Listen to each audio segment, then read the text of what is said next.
What up? What is up, the people of the podcast? Today on the Lead Life podcast, we're going to talk about self-love.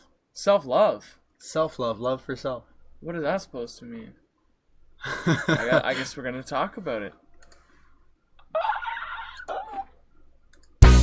Welcome to Leading Life, the show all about living to the fullest and leading life on your terms. You will learn tips, tools, and strategies for achieving total personal transformation. I'm Bren. And I'm Cam. This is Leading Life.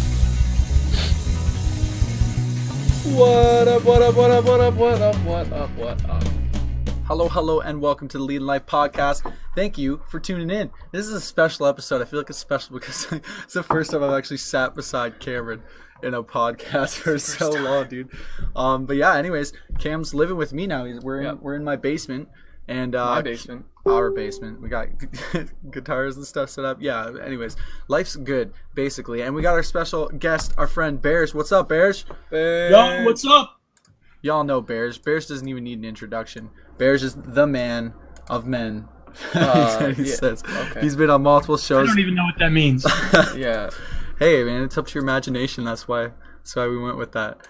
Anyways, yeah, today we're going to talk about self-love.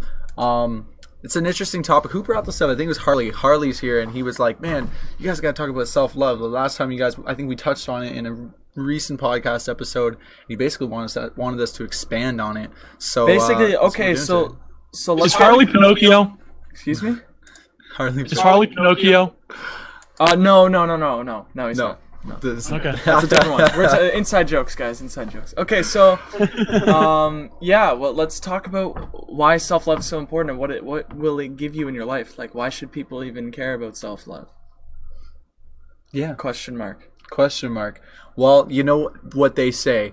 You can't really love anybody else if you don't love yourself. I heard about that on the Love Guru. Yeah, exactly. Yeah, it's a great movie. And I feel like there's a lot of truth to that. I mean, what I also find interesting is when somebody doesn't love themselves, they find it really hard to believe that other people love them. Yeah, makes sense. It's like, why would anybody care about me? I'm just a useless piece of shit. And then as soon as somebody expresses love for them, they kind of go into denial, like, no, like, there's no way. Or they're skeptical, or they think, maybe this person's incompetent for loving me because I'm not lovable. It's a sad story, and like the benefits are insane. Like, you stop caring what people think. You're just overall happier. You're more comfortable in your own skin. You can do whatever you want, because like, I mean, there's a high percentage of people who care more about public speaking than death. Like, they're more afraid of public speaking than they are death, which is brutal. Which isn't true. Which, yeah, That's a misnomer. See, that's a study that was not true, apparently. What's your take on this, Bears? Think about it. If I took a person who said they were afraid of speaking in public and they'd rather die, and I said, all right, well, I'm going to put a gun to your head, and you have two choices. Either I kill you now, or you say a few words to everybody. No, I think they're probably going to choose to say a few words. Mm-hmm. Either way, people hate public speaking because they don't truly love themselves. Here's what they really fear, and it ties into this, Cam. What they really fear is being embarrassed. What they really fear is being exposed for something that they don't believe they can fulfill. That's really what they fear. It's not the speaking part of it. It's what comes from the speaking part of it. Well, that has to do with loving yourself. Yeah, but they look at themselves and they're kind of giving the power to other people, Like, they can define me by their opinions, and they're letting everybody's opinions define them. And that's basically where embarrassment comes from. It's like, oh, if they think I look dumb, then I'm going to feel dumb. That kind of thing. Once you begin to love yourself, you have trust in yourself, and you couldn't care less what other people think because you trust in your opinion, because your opinion is the only opinion that matters. So it's really interesting that this is the topic today, because this morning when I was writing my book, and I've committed to doing at least 1,000 words a day, and what I was writing about today was several experiences I had when I was a little kid that helped to define who I thought I was for a long time. And one of the things that I talked about was when I was in the 4th grade, we used to go after school to the. Do you guys have YMCA in Canada? Experience. Yeah, we do. Okay, so we used to go to the YMCA. We'd get on the school bus, and they'd take us to the YMCA, and we'd take swim lessons. So we did this every day, one day a week, I guess, for several weeks after school. And this one particular day, we didn't have backpacks back then, by the way. No one had backpacks. We just didn't own them. We had these things that wrapped around our books if we needed to carry a lot of books. And I had to bring a towel with my bathing suit, and my mother insisted I bring a clean pair of underwear with me. So all that was wrapped up inside the towel. So I had the towel under my arm, and I'm waiting for the bus outside with all the other kids that day, like 20 kids. And my underwear was just kind of hanging out of the end of the towel. And the class bully, George Simpson, saw them, came over, yanked them out of my towel, went running around with them, spinning over his head. I have Burge's underwear. I have Burge's underwear. I'm totally embarrassed because, you feel like you're an idiot for doing that, and everyone's making fun of you. So I was completely embarrassed, and then what made matters worse was my sister, who was in the 6th grade, chased him down and got my underwear back. That made it worse because a girl had to rescue me. So from that point on, I never really had that. I was never really that kid who felt confident in themselves to begin with, and that just made things worse. And this guy bullied me throughout school, all the way through high school. Not as much as we got older, but he was still that person who I avoided and I didn't like to be around. And it just made me super uncomfortable and made me feel like I was less of a person because of that, because of the way I interpreted what that meant. Likely because of the way I was probably predisposed to thinking that way for whatever reason. Our chemistry is all different, every single one of us. So we all have different types of battles and different types of challenges in life based on the way our experiences occur in our lives and the way we interpret them. And the way I interpreted that was, I'm less of a person. I'm not cool because of this. This made me uncool. This made me someone who doesn't fit in with everybody else. And from that point on, I never really liked doing the swimming lessons because it meant going into the locker room when you're 9 years old and changing again afterwards. And there's a level of competition that goes with getting in the pool with everybody. But it made me even more uncomfortable and more to myself. It made me not love myself. Yeah, it makes sense, man.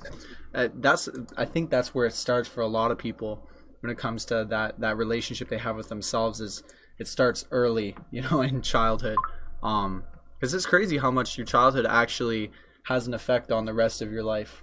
Those first 10 years, your brain, like just the neuroplasticity of your brain even is on a whole other level than it is. Like after 10, it doesn't quite work as much for the rest of your life. So anything that happens, even adolescence, I've noticed some experiences I've had have, really stuck around. Yeah. We think about people, we talk about this quote where we say that we're the average of the 5 people we spend the most time with. Well, think about what that really means. The people we spend the most time with, we end up dressing like them.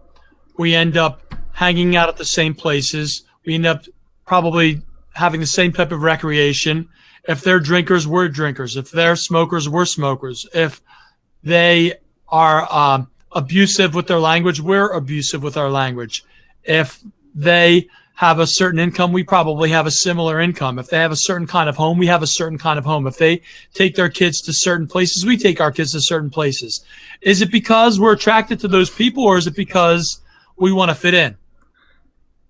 And I think it's probably a little bit of both. Yeah, I think a lot of it is subconscious too. When you're around it for so long, it's like you subconsciously think of it in a whole new light. Kind of like I use the example of like a fat dude who doesn't exercise a minute in a day, hangs out with 5 bodybuilders who work out 2 hours a day, is going to get some motivation to work out 5 minutes, because 5 minutes won't seem so crazy at that point. You're going to be like, wow, contrast, that makes sense. And he wants to fit in with them. He wants to be a part of that tribe. And we all have this sense in us to want to be a part of something bigger than ourselves.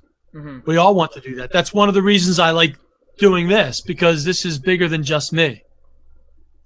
Yeah, and we all have that desire. So what does that come down to? It comes down to what? Fitting in and wanting to be a part of something and finding a place where you're accepted for who you are. I think when it comes to self-love, like once you actually begin to actually love yourself fully, like you accept everything about you, all your flaws. I don't know why Brendan's laughing at all this. I keep seeing this smirk on his face the whole time. We're on Periscope right now, and the people on Periscope are hilarious.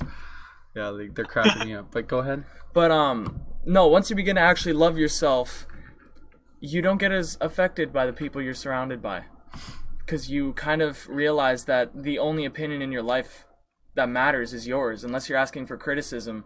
Otherwise, believe what you believe in, basically. Like, dude, I'm so different from all my friends, and I hang out with them all the time, so explain to me that, you know? I am so different from all my friends. Well, there's another side of it, too. It's not just how much you love yourself, it's also how much you understand what your external influences are from other people. So, and that goes back to that book that I've talked about several times, The Four Agreements, where you just agree that someone's opinion is just their opinion. That has to do with them. That has to do with maybe how they feel at the moment, maybe the things that were going on in their life that day, or that they just woke up on the wrong side of the bed, or they're having financial issues, or their kids have been a terror.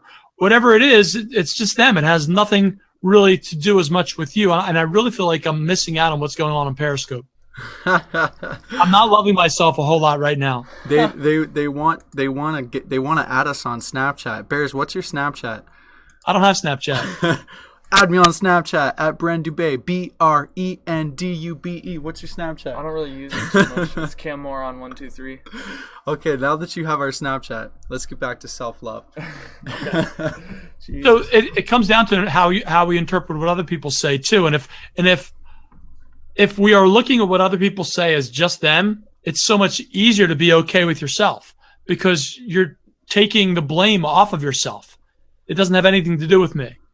The other thing I was writing about is and I kind of touched upon it just a little bit when I was writing this morning. It's going to be in a later chapter somewhere down the road. But the other part of it is that we have to understand that we're not a finished product. We're just not. We're always changing. We're always growing. We're always morphing into something else, something bigger, something better, something newer, something different. I read that the cells that are in our bodies now were not in our bodies when we were born.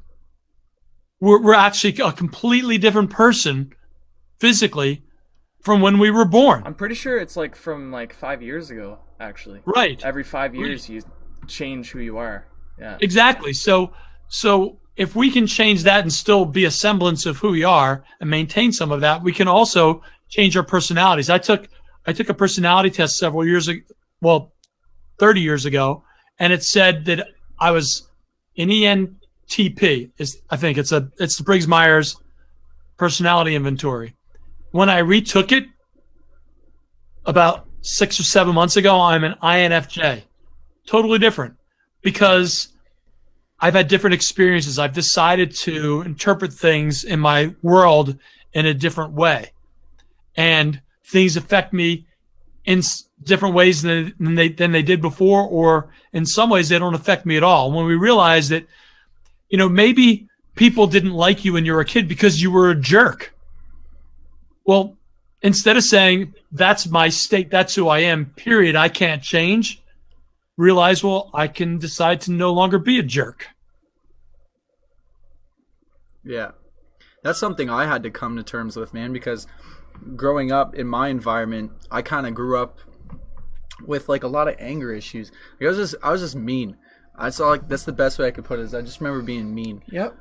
So Cam knows what's up. I remember. He was my little brother, right? And brothers are mean to each other, at least from our experience. But I have a hard time seeing you as a mean person.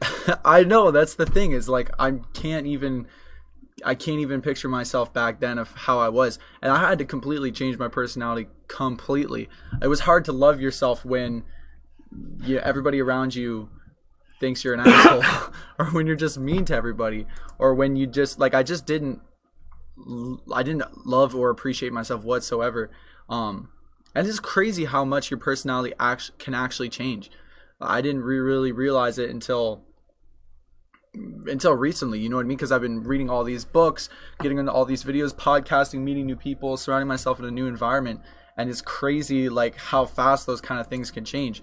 I mean, if you're having trouble with self-love, that's one of the things you could do right away. It's just like change your environment, like get out of where you are, because oftentimes, I know, I really believe in the power of environment. You know, it's either supporting you or it's draining you or it's killing you. And so that's why for me, one of the biggest shifts was just like completely changing everything. I changed the music I listened to. I changed the movies I watched. I changed the people I surrounded myself with. I changed the places I go. I just changed every little piece of my environment, and then it all aided in me finally making that personality change, and then eventually finally coming to love myself. And it's still a journey. Like, I'm not perfect by any means. Every day I'm still learning to love myself more, and to, you know, life's got its ups and downs. But dude, I think an easy way to love yourself is to see the complete opposite.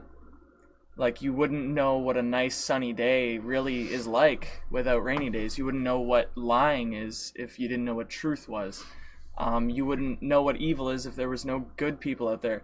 So to really truly love yourself and understand that and become, like, embody that, look at people who hate themselves and focus on that and, like, become aware of that. Like, I'll tell you right now, anybody who's a bully does not love themselves. Like, they look in the mirror and they don't like what they see. They are picking on people because it makes them feel a little bit better. Like, if you're less of a person than I am, then in my mind, dude, I feel pretty good. Like, your face looks like shit, Brennan. And that makes me feel good by saying that, because now my face just looks a little bit better in my mind. Little things like that. And once you start to see the hate that people have for themselves. Let's take a poll. Whose face is it? Well, let's flip that around, Cam. So someone says to you, or you say to someone, you know, you're ugly because you're trying to make yourself feel better. When that other person realizes why you're saying that, they become okay with you saying that. Absolutely. So it's like this two-sided deal. Yeah, and honestly, I could, like, people still say. By the way, things. Harley says that's a shameless plug with your Snapchat. He did say that. Yeah, he's like, I heard that plug, bro. Harley loves the cheap plugs, man. The cheap Snapchat. A shameless plug. Yeah, but no, it's honestly, who cares what people say? They're just words, and if you really love yourself, you won't care. Like, people say things all the time about me, and sometimes to my face, and I could care less. Like, I told everybody on the podcast yesterday that I drank my own piss without explaining myself. I didn't say, oh, guys, listen. I wasn't like, guys, listen, I drank my piss because of this. No, I was just like, guys, I drank my piss twice. Like, I could, guys, like, I don't care what you think. You probably think I'm ridiculous. Guys, he wiped it on his face. Honestly, yeah, I did that too. But don't do your research. I want you to think I'm insane. I could care less. Don't do your research.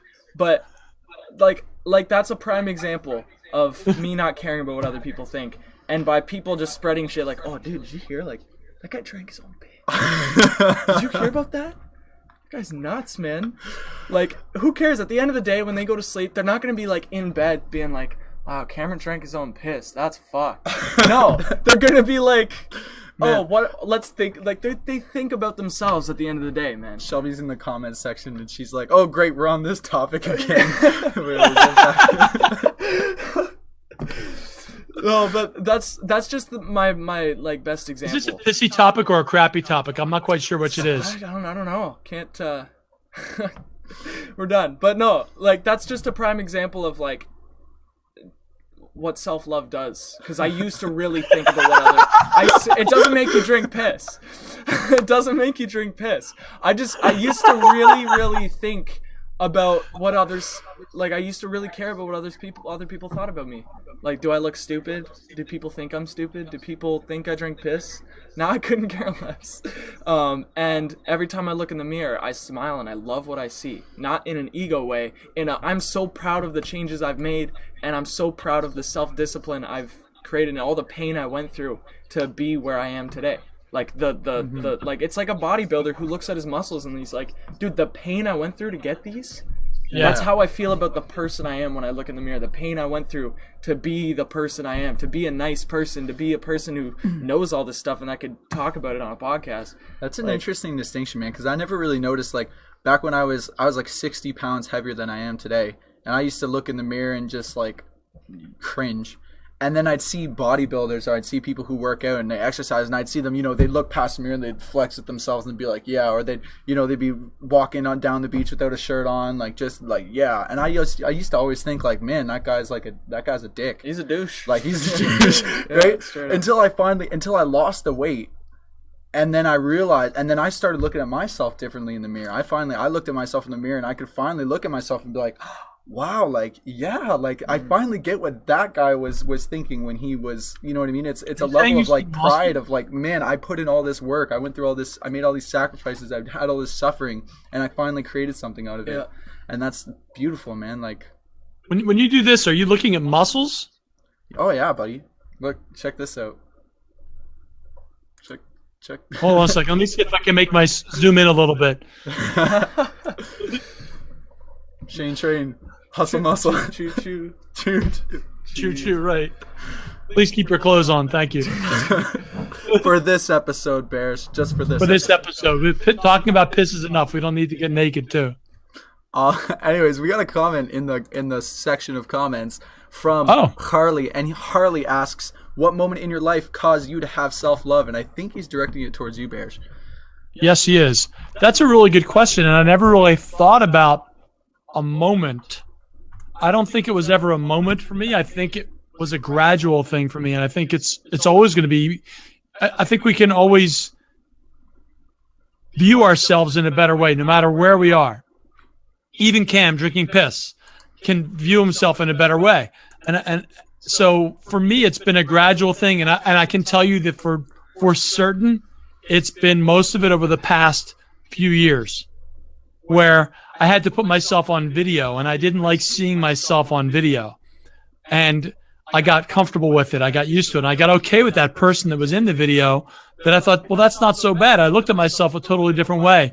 I actually been reading a book that this plastic surgeon wrote, and he found that people would come to get plastic surgery on their face so they could look different or to get rid of fat or whatever, and they would do those things, but they would still hate themselves when they were done.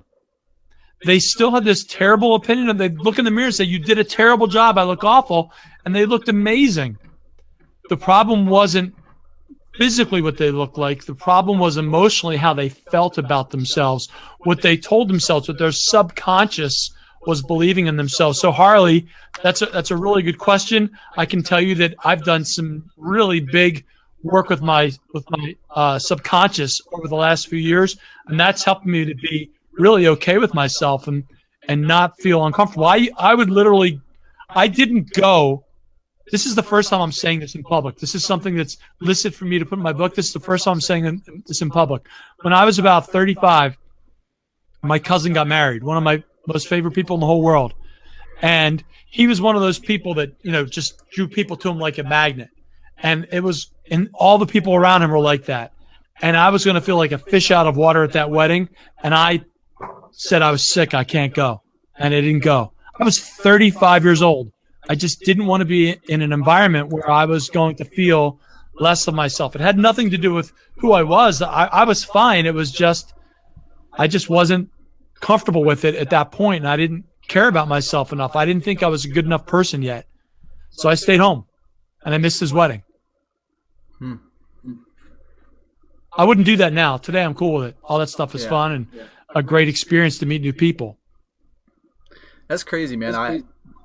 That actually brings up a lot of memories of myself, like just not going to events because of that, just fear of like not fitting in, fear of being judged, fear of just being uncomfortable in general, like not going to parties, not going to school. Like you ask any of the kids I grew up with, like I was that kid who never showed up to school.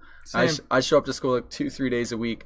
Part of it was I just didn't care about what was going on at school, and the other part of it was I just didn't feel like I related to the people, or really I just didn't want to be around people. I just wanted like give me my alone time, lock me away in my bedroom with my video games, and like I'm cool.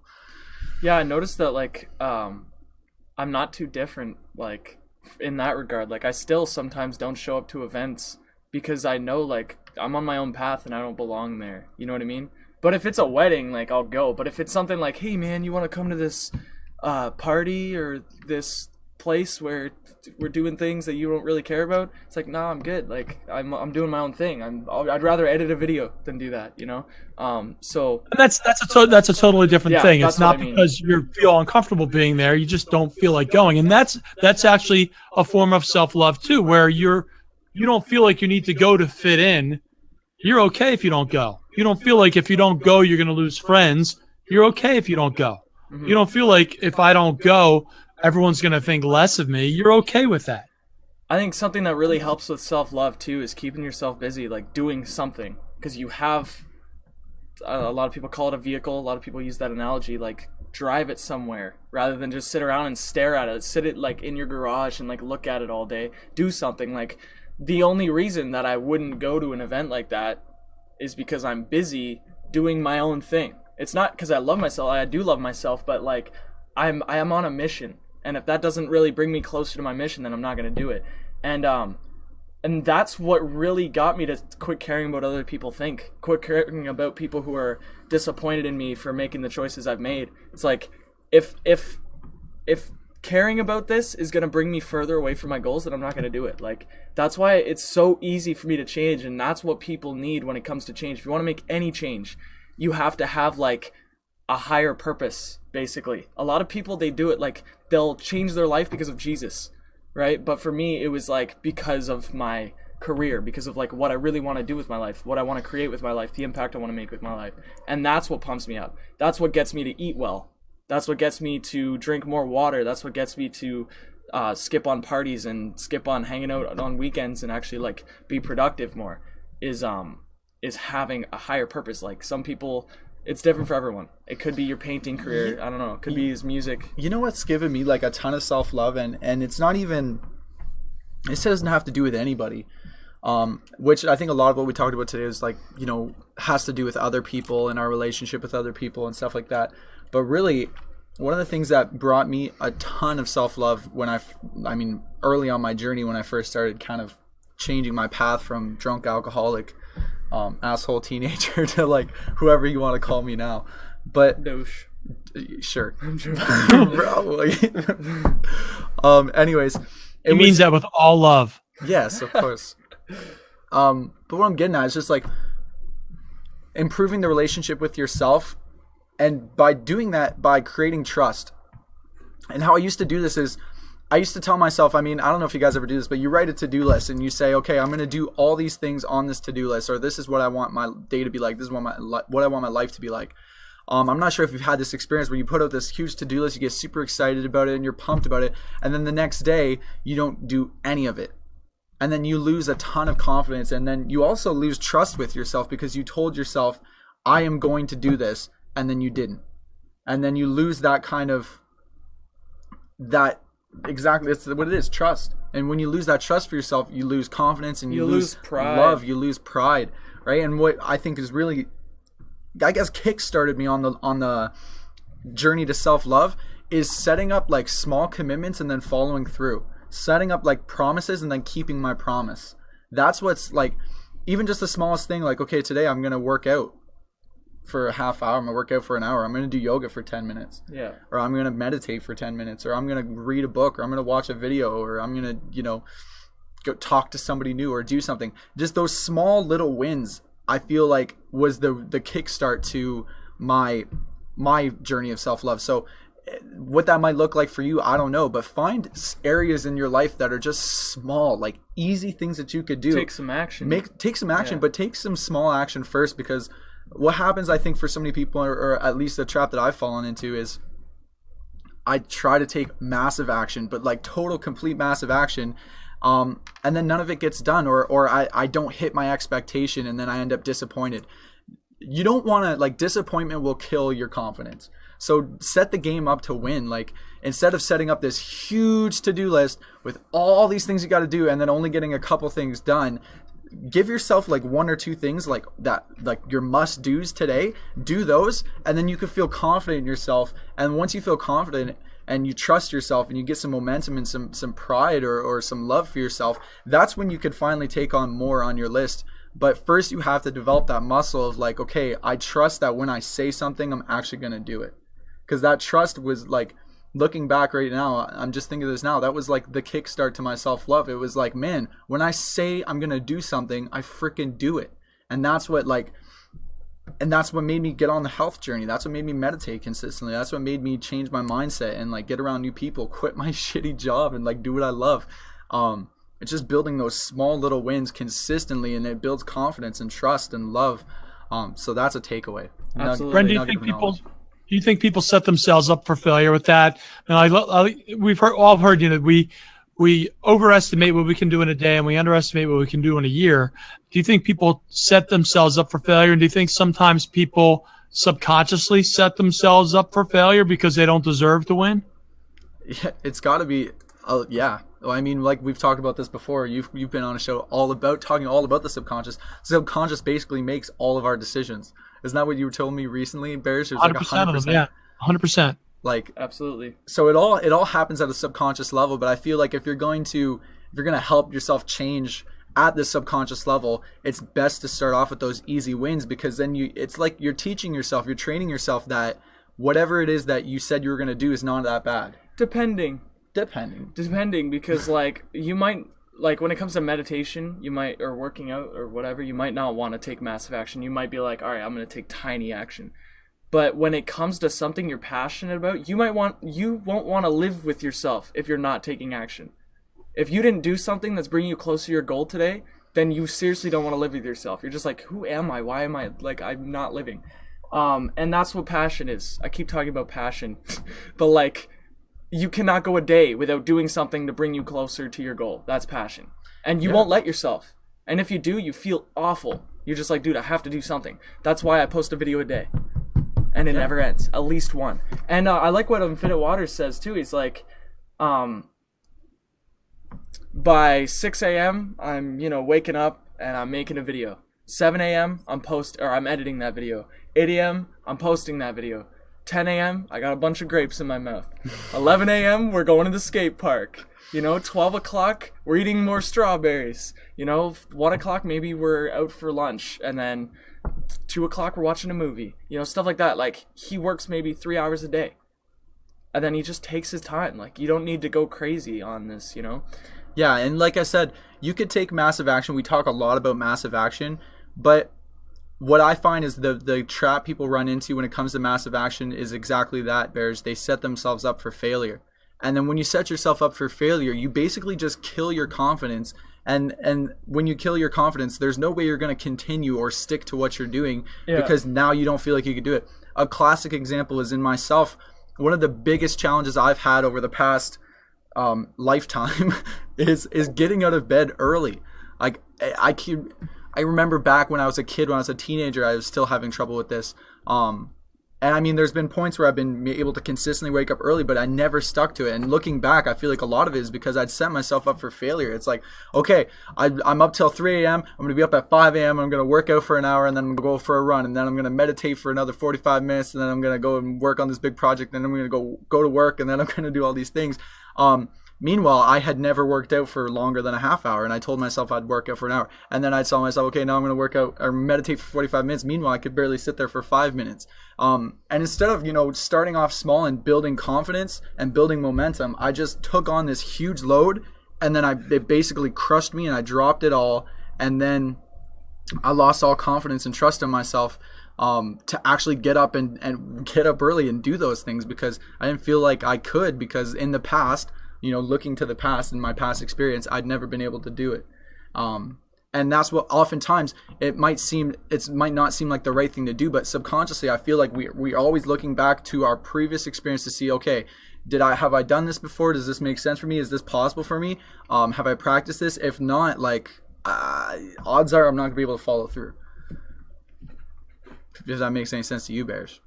It does.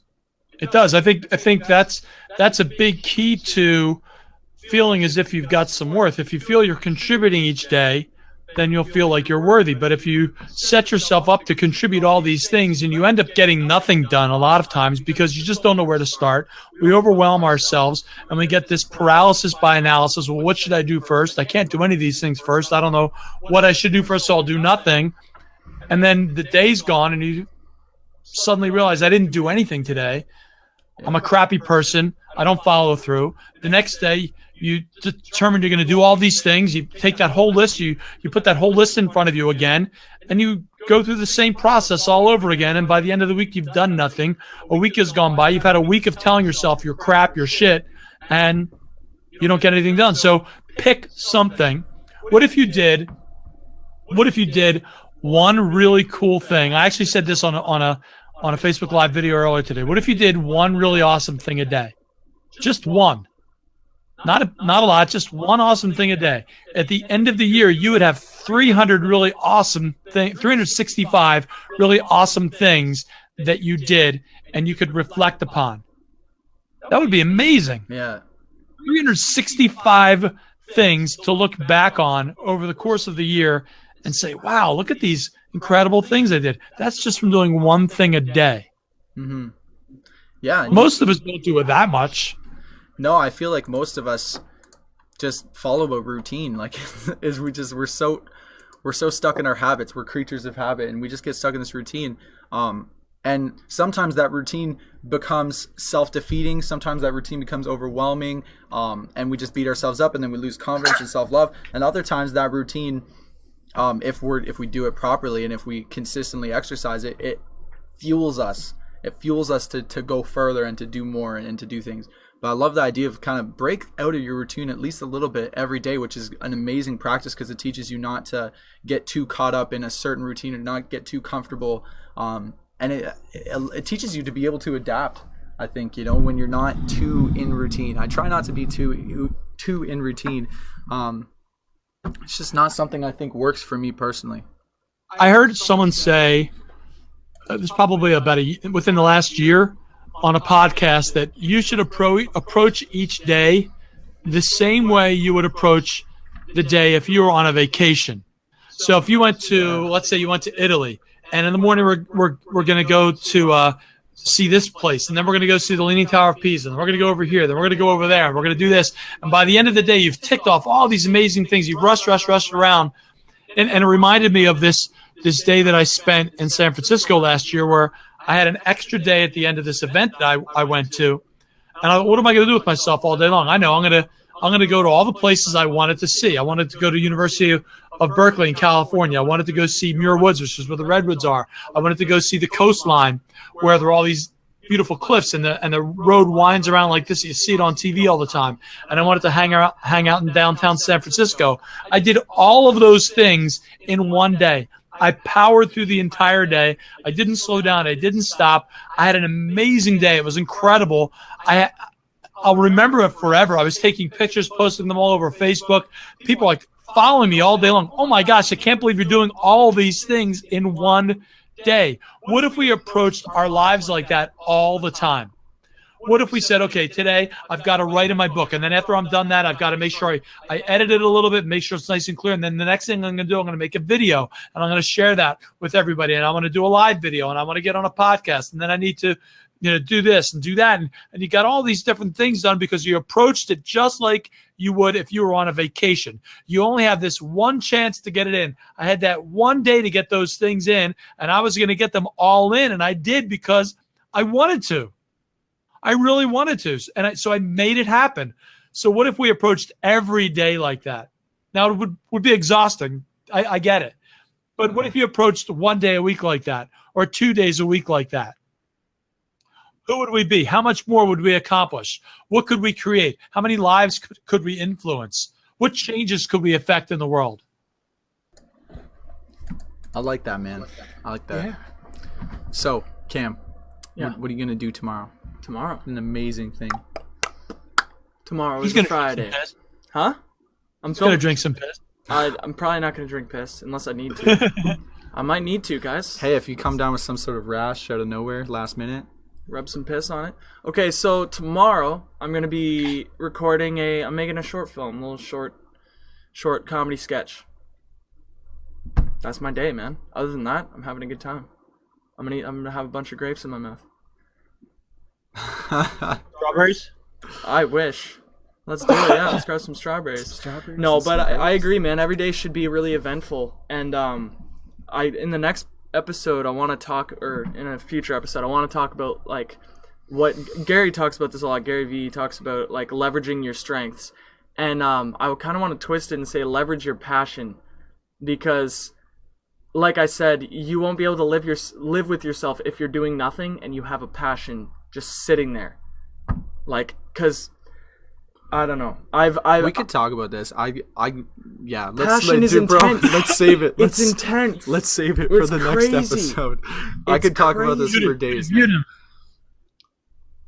Yeah, but anyways, let's wrap it up on self-love. If we talked a lot about different things, but what if we like went around and each of us kind of gave like one quote, one quote. like one beautiful A tip, quote? or a tip or a strategy or a belief or something. Yeah. To do with self-love. Go ahead, you start. To do with self-love, I would say one of the first things that helped me kind of start my journey on self-love was a quote. I'm paraphrasing, but it was something along the lines of, "No one's gonna believe in you if you don't believe in you first." And then, because I was always hoping, I was always trying to get people to believe in me. I was always trying to get people to, take my side or to, just have my back. But then I realized I don't even have my back, and I'm trying to get all these other people to have my back. So believe in you first, and everybody else will follow. All right, Barrett. If I said the number 250 million, a lot or a little bit? That's a lot. It's a hell of a lot, right? I mean, it depends on what you're talking So, about. in order to fertilize one egg, it takes 250 million sperm at the point of conception. And that's if it even happens the first time. Yeah.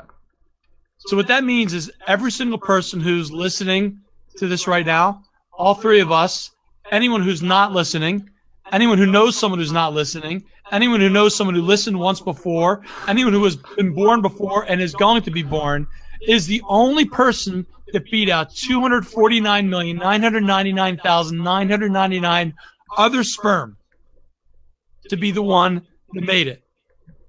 You hear that? You're a badass. So, that's exactly what that peeped means. it. So Say you're it kind of again. a big deal. Just because of that, you're kind of a big deal. Wasn't it? You can't tell me that out of all of that huge number, it was an accident that you made it. You're here for a reason. There's a purpose for you. And when you accept that and believe that with everything you have, then you'll begin to love yourself as much as other people do, and you don't realize yet. Awesome. I just want to end with an Infinite Waters quote. The moment you let somebody else give you value, you lose confidence and self-love. So the moment somebody says, "Oh, you're dumb, you need to do this," and you let them give that value to you, you like take it to heart and you like let it affect you, you lose confidence and you lose self-love, because you realize like, you're giving somebody else your power basically. And nobody, like, they can say things all they want, but like seriously, I could care less. Like, guys, I drank my own piss. I'm crazy. I'm insane. I'm gross. I'm insane. Like, I don't care. And you heard it on the Drink Your Own Piss podcast right here. No, that's just my perfect example. Because seriously, guys, the reason I keep saying this is because I really used to care about what other people think. I used to care so much. I was so worried all the time. Now I could care less. Like, seriously. Guys, he's getting pissed off. No, I'm just so happy at the change I made, dude, because that stuff haunts you, man. Caring about what other people think. You can't cross the street without thinking, "Oh, people are looking at me in their cars, man. They're just," you know what I mean? Yeah. Like that haunts you, man. So it's very liberating to realize that nobody else's opinion matters. And the second it does, you lose confidence and you lose self-love. And I also want to say one more thing. You're going to die. So thank you so much for watching this episode of the Leading Life Podcast. You heard how freaking crazy the odds are that you are alive. Well, the odds are even crazier for you gonna die. So make sure you don't die today and you actually live, because people are dying every second, multiple people. I like that. Right? So I like that. I just want to make sure that you guys are making the most out of your life, because it was rare that you are alive, and it is not rare that you're gonna die. You're absolutely gonna die. I heard somewhere that the actual odds of you not just the sperm, but the odds of you even being a sperm, the odds of you being a human is like 1 in 400 trillion. You could be a tree or some shit, man. That's not cool. You're a human being. 400 trillion. Oh, another thing, guys. The odds of being born on planet Earth, the only planet with life that we know of billions of planets that we've seen, billions of stars, I don't know. But, like, the odds are insane of life in general in the universe. So, like... And being here right now when we have this technology to do this. It's nuts, dude. The time and place is perfect. Yeah. Take advantage. So you should go and love yourself.